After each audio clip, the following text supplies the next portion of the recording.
Hi everyone! So a couple of weeks ago I sat down with swimmer Yusra Mardini, who swam as part of the Refugee Olympic team in Rio in 2016. Yusra is also the youngest ever Goodwill Ambassador for UNHCR, the UN Refugee Agency, and she's published a book. In May, her book Butterfly came out, which tells her own story from when she was very young in Syria right up through to being a young adult right now in Germany. Yusra was 17 when she fled Syria in 2015. She fled with her sister Sarah, who was also a swimmer, and the sisters were among many refugees who were piled onto this little dinghy that was going to take them from the coast of Turkey to Greece. 15 minutes into their journey, the boat's motor failed, so they were stuck drifting. The tiny dinghy was taking on water, so Yusra, Sarah, and two other refugees on the boat, some of whom couldn't even swim, got into the water and held on so that they were taking the weight off the boat. Between coasts, it took them 3.5 hours, which might not sound like a long time, but imagine being in freezing cold water, not knowing if you're going to make it or be turned back, or if someone's going to help you. They did make it to land, and Yusra, now 19 years old, lives in Berlin, where she is training for the 2020 Olympics in Tokyo, where she hopes to compete. I sat down with her to talk more about some of the events in the book, how she's finding swimming in Germany, how she takes care of herself, her work with the UN Refugee Agency, and, crucially, whether she ever met her hero, Michael Phelps. You said in your book that right away you kind of didn't even have a choice, that you became a swimmer just by being born. Yeah. Is that still how you think about it? I think about it like differently now, because now I am all into it and really passionate about swimming. I mean, you can ask anyone around me what's like her top thing, and they're like swimming and everything. So when I was young, I didn't really choose to swim. My dad was my coach. And yeah, I just felt that I was just pushed into the water, and I ran away a lot of times from training and hiding. I was hiding behind my mom. And after that, the war started and all of that, and then I stopped 1 year. Mm-hmm. And in this 1 year, I realized how important is swimming, to take me away from all this. There's this community where you're doing nothing, you're just going party and you're meeting new people and all of that, but it's experience that will not do anything for your future life. So I realized that and I had a goal before this year, and I saw my team that they won bronze medal, and then I started to cry. I wanted to go back, and then I talked to my parents, and then they said yes, but they are not responsible for anything. It's all on you now. Yeah, exactly. And so now your training schedule is really rigorous, I imagine. Yeah. What's a typical training day like for you? So I train 10 times swimming a week, 4 hours a day swimming only. And you said only? Only swimming. On a Monday, as example, I wake up and then go directly to swimming at 9. And then I have 2 hours swimming. Then I drive to the gym. I have 1 hour and a half gym. And then I have physical therapy 1 hour. And then after that, I have swimming again, 2 hours, and then it will be 8 or 9, and then I eat and sleep. And so that's kind of a normal day, 5 days a Or week. another day is Tuesday. Yeah, I have also swimming, German lessons, swimming, and then also a little bit athletics. So you're living in Berlin at the moment. How are you finding the German side of it? It's going better. I think a huge part is because of my teachers and the people who are talking all German with me. And it's actually nice because there's a lot of cultures in Berlin. Just the only one bad thing is the weather. Yes. Everything else is amazing. Yeah. What's the weather like in Syria?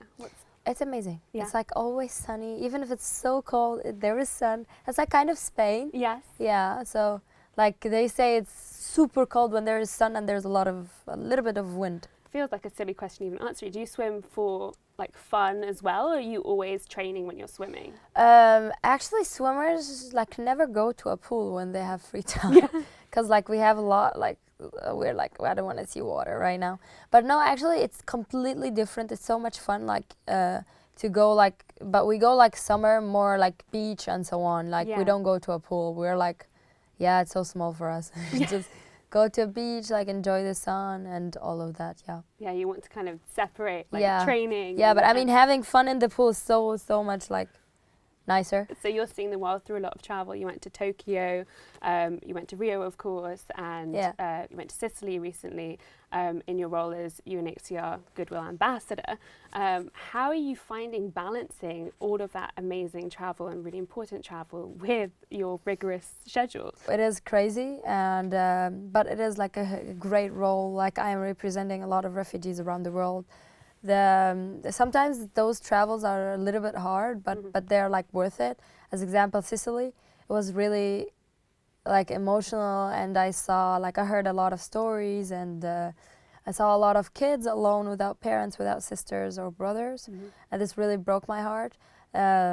Because right now I can like raise my voice, I can talk about them, I can tell the world about them, but I can't take them from a country to another to live a better life, which is really heartbreaking.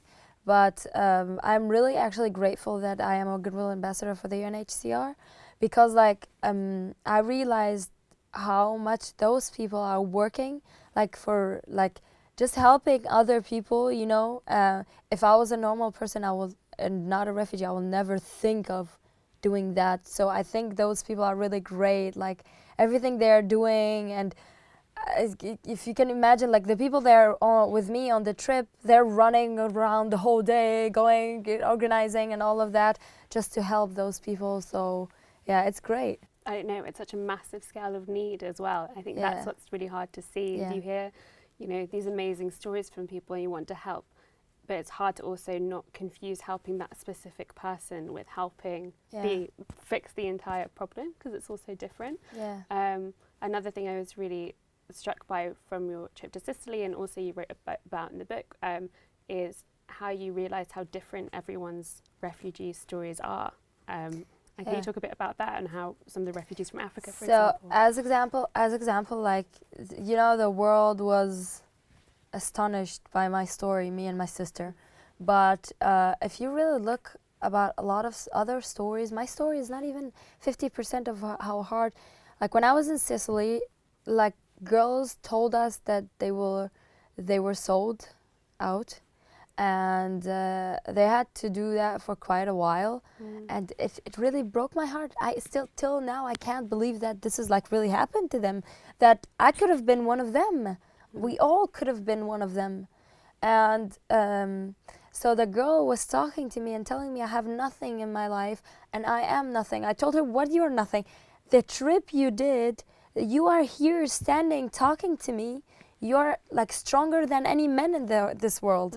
So I really respect them, and they're like till now inspiring me. I also met a girl who's 12. She's alone. She crossed alone. I was like, and I'm complaining about like, I don't know, a boat trip. And she crossed alone. She doesn't know where's her sister, or she didn't want to talk about her parents. She knows only that her brother is in Germany. That's all. That's where she's trying to get to. Yeah. Is to find and him. now she is in Sicily. And she's 12. And she have to wait till she goes to Germany. You had this really difficult relationship with the word refugee initially. You didn't like it. That seems to have shifted a bit now. I mean, it has always been hard. I mean, till now, I still get a lot of comments from people even in my life. This is the sad thing. But in the beginning, I was like, no, I don't tell me I am a refugee. Actually, I just came here because I wanted a better life and all of that. And I felt this word is really heavy because, like, people doesn't say it as like, you are a refugee. Yeah, we are welcome. You are a refugee. Like, you have nothing. You've never done anything in your life. You've been waiting for this trip to happen all of your life so you can take others people's jobs or others people's money. And it's never true, because you know what? I had a normal life in Syria. And this is what I tell everyone. Some people tell me, you started swimming in Germany? No, I had a swimming pool also in Syria and all of that. Some people ask me, did you have a racing suit or an iPhone in Syria? I was like, no, it's only in Germany, Me in Syria, I studied about Germany, I studied about America, I studied about a lot of history, and I know a lot of stuff happening. But then you come to them, and then like, Syria, where is it? Is it in Africa? I'm like, okay, it's not that they have to know it. I'm not saying that, but it is a really ancient city. It's like it's full of history. A lot of people have to know Where is that? With the Roman Empire, with like Turkey, what happened? Yeah. I think people see it as really separate from their lives, Yeah. and that makes it easier for people Yeah. to sometimes, when they're talking about refugees, be like, oh, it's just over there, it's that problem, and Yeah. I know exactly what it's like. Yeah, a lot of people tell me like I post a lot about my country Yeah. on my Instagram, and I love that because like people, when they see the picture I post, is really the country? Mm-hmm. Is it like still standing? And I'm like, yes, it's so pretty. And actually it's really similar like where I lived like in Damascus to Rome, because like Italy reminds me a lot of my country. I'm always crying when I'm there. So yeah, it's just like painful sometimes because like people doesn't understand that the other countries who are refugees coming from, they're normal and Yeah. they have houses and all of that. And their lives are Yeah. as valuable as any of Yeah, our lives. exactly. Yeah. So you mentioned Instagram. Do you find that Instagram's been a good way for you to kind of use your own voice and choose what you share in the world? Well, it's a really useful tool actually because as I said, I'm sharing a lot of ideas.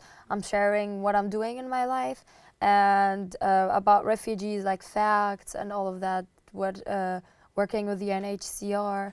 I'm showing the athlete I am. I'm showing the girl I am also, you know. And a lot of people actually come to me asking why, when they come to my Instagram, they ask, you look like pretty normal. If someone came, no one will even understand that you've been through a rough life. I was like, I am a normal person, first of all. And second of all, if I had a hard life, that doesn't mean that I'm gonna talk about it the whole time or post about it the whole time, you know? You gotta move on and you gotta build your life again because it is something happened, so you can move on and learn from it, not to just take it as something just bad and you know what, I've been through a really rough trip and now I'm gonna sit and cry about it. Mm-hmm. And you don't always want to be talking about this specific part of your life also because like none of us would want to be always talking about. To be honest, it has been painful. It's not that, I mean, you know, I'm a really fun person and walking with everyone. Like I've never like, I don't know, been crying on a mission or anywhere where I was doing interviews, but sometimes after all of that, I'm like, sometimes I sit and think about it again and I'm like, we all like cry and think about it. It's not that also, like some people, when someone says something negative to us refugees, you know, I am the first one to reply and say, look, you know nothing. Mm-hmm. You know nothing. And if you really want to know me, come and see my life. Like, but I also don't blame them. Some other people in my life didn't realize that. Like my best friends, it took time till they like saw everything about my life and saw how hard I'm working. Yeah, exactly. Yeah. So now like you ask Elise, she's like always saying I have full respect for this person, not because she's my best friend, but because I see that when she's doing something, she's putting everything in it. I really like that, and I'm a person who like if I'm doing something, either I'll do it in a perfect way or I'll just not do it. When it all get too much, what are some things that you do to kind of soothe yourself, make yourself I cry. Feel better? You cry? I maybe like sit in a hot tub and cry like 5 hours or something. Yeah, getting like, water. Just Water's get everything out. Just yeah. get everything out. Or just like, I don't know, talk to my mom. Yeah. She's always like coming into the room while my tears are like all over my pillow. So she says like some jokes or something. And I think it's also hard for her like seeing us, like how painful it is for us. And I really respect my mom because like I think she's one of the reasons, my mom and dad, like they're one of the reasons I am who I am right now. Sometimes I am positive because of the people around me, my management, the people from UNHCR, like my ex-coach also. They're people, I don't know if I'm gonna have them again in my life, so I really appreciate that. And they're always there. As if I'm crying, they'll cry with me. Yeah. Or like give me a brownie or something. So yeah. And how are your parents finding it? Because I know that initially it was a very different kind of adjustment for them. Yeah, it's still hard till now. Yeah. Like they're still learning the language. It's super hard for them. And to be honest, I can't help them because I want them to also stand on their feet alone. I don't want them to. Even now, with how famous I am, I can't help them. to be honest, because like they have to build their own life again. My dad actually started. Now he is a lifeguard in a pool, and my mom is still learning the language and still taking care of my little sister. So yeah, but they're better actually. Like with time, it's getting okay. Yeah. And your sister Sarah is doing a lot of activism, and she's in Lesbos at the moment, right? Yeah. Actually, now she's raising a fund. Actually, she want to reach the 5,000 for medical help. Actually, in Lesbos for her birthday. For her birthday. So imagine, even in her birthday, she's thinking about other people. Yeah, I really also respect her. She's one of my inspirations. Do you talk a lot still?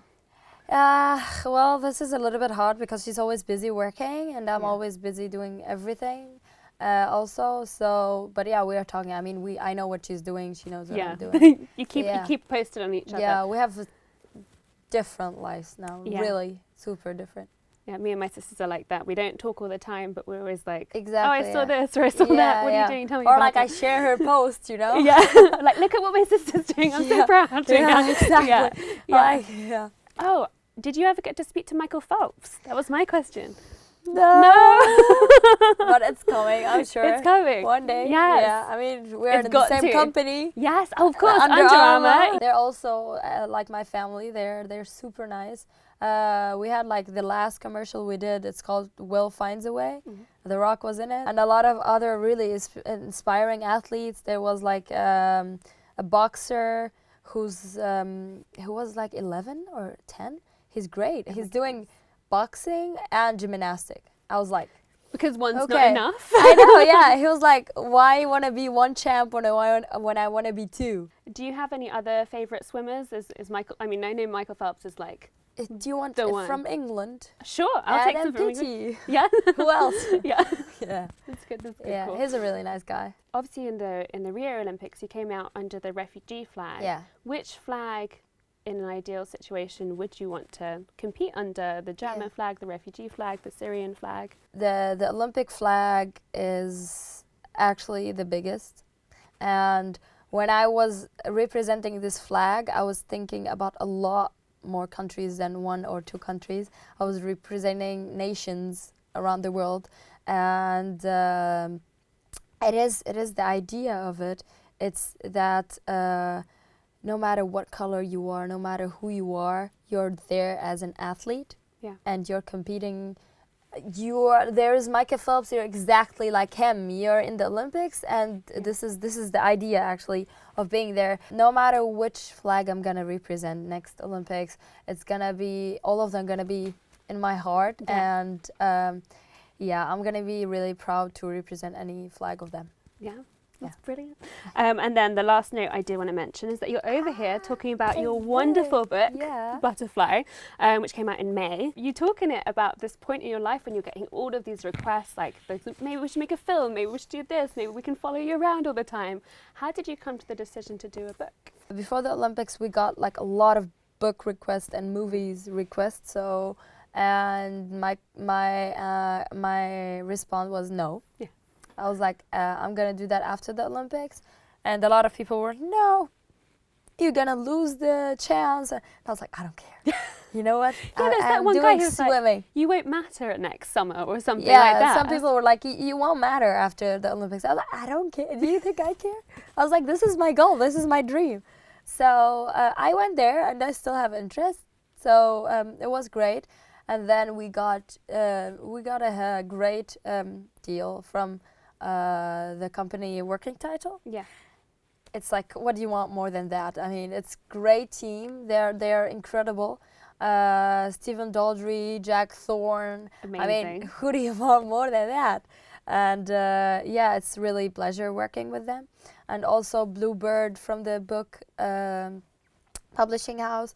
They're like the sweetest people. Like I was here on a tour for 1 week. It was so nice. Yeah. And I think I got lucky in that also, to find the really right people.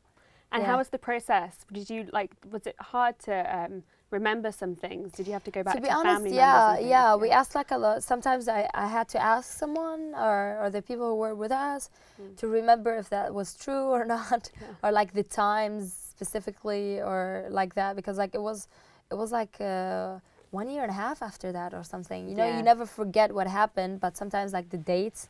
My sister would say something, I'm like, no, this didn't happen. And then someone else, doch, like this happened. I just spoke Is German. that German? This is great. Like, Yeah. I'm so happy. So yeah, we were like sometimes just fighting about if it's true or not.